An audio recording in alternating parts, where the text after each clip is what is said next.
wabarakatuh. Assalamualaikum warahmatullahi wabarakatuh. Kami dari kelompok 3 ingin mempresentasikan hasil diskusi kami, yaitu analisis pasar bisnis. Saya Alfiani Rohna. Saya Najwa Nabila. Saya Reda. Saya Bunga. Saya Hirwani Jabwa. Saya Rizda Juraitana. Selanjutnya materi yang akan dibawakan oleh Rifda. Pasar bisnis merupakan angka yang penting di ekonomi karena menggerakkan produksi dan distribusi barang sebelum sampai ke konsumen akhir. Setiap transaksi di dalam pasar bisnis itu nilai ekonominya lebih tinggi daripada transaksi di pasar konsumen. Selanjutnya materi yang kedua akan dibawakan oleh Hilwa. Yang kedua ada proses pembelian bisnis. Seringkali memiliki peranan yang signifikan dalam memiliki komponen produk. Pusat pembelian mencakup semua organisasi yang menjalankan salah satu dari 7 fungsi. Salah satunya yaitu indikator. Indikator itu bergerak sebagai penggerak awal yang mengarahkan arah dan tujuan suatu proyek, pergerakan atau kegiatan. Contohnya itu kayak pengusaha yang baru memulai bisnis. Terus yang kedua ada user itu pengguna.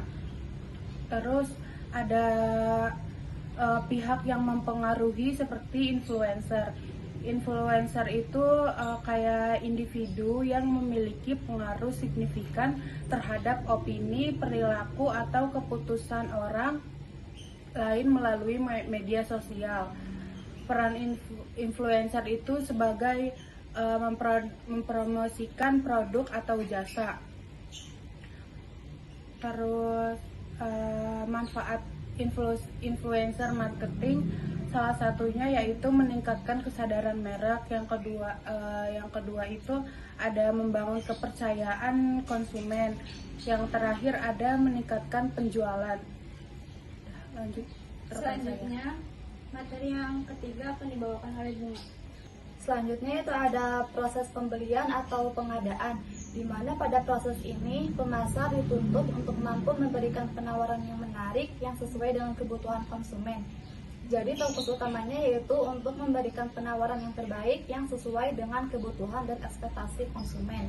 Di proses pembelian ini terdiri dari departemen pembelian dan organisasi pembelian, yang dimana pada departemen pembelian ini fokus utamanya yaitu untuk meningkatkan efisiensi biaya dan inovasi. Contohnya yaitu perusahaan McDonald yang berhasil meningkatkan efisiensi dengan memanfaatkan teknologi yang dapat memudahkan pekerjaannya.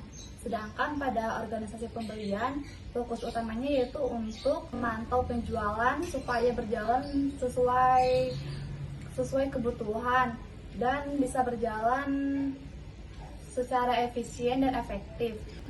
Selanjutnya, materi yang keempat akan dibawakan oleh Reda. Di bagian D yaitu tahap-tahap dalam proses pembelian. Yang pertama ada pengenalan masalah, yaitu pembeli menyadari ada kebutuhan yang harus dipenuhi. Contohnya kekurangan bahan baku dan rusaknya mesin. Yang kedua, deskripsi kebutuhan dan spesifikasi produk pembeli, yaitu pembeli menetapkan kebutuhan dan spesifikasi produk. Yang ketiga, pencarian pemasok. Pembeli mencari pemasok yang dapat memenuhi kebutuhannya. Yang keempat, ada pengumpulan proposal. Pembeli meminta proposal dari pemasok yang terpilih. Keenam, ada spesifikasi pesanan rutin. Pembeli membuat spesifikasi pesanan yang jelas. Yang kelima, ada tinjauan kinerja. Pembeli mengevaluasi kinerja pemasok setelah transaksi. Selanjutnya, materi yang selanjutnya akan dibawakan oleh Najwa. Yang terakhir adalah hubungan pelanggan bisnis ke bisnis. Adalah hubungan jangka panjang antara perusahaan dengan perusahaan bisnis lainnya yang melakukan transaksi bisnis untuk kepentingan bisnis masing-masing. Jadi hubungan pelanggan bisnis ke bisnis itu seperti kerjasama antara perusahaan. Misalnya toko roti membeli sebuah tepung ke pabrik tepung untuk membuat roti mereka. Lalu toko baju membeli bahan kain ke pabrik tekstil untuk menjahit baju. Jadi kesimpulannya yaitu analisis pasar bisnis merupakan alat penting bagi perusahaan untuk memahami situasi pasar. Analisis yang tepat dan efektif dapat membantu bisnis untuk mendapatkan wawasan yang lebih mendalam tentang pelanggan, pesaing, dan pasar baru. Dari kami, kurang lebihnya mohon maaf. Wassalamualaikum warahmatullahi wabarakatuh.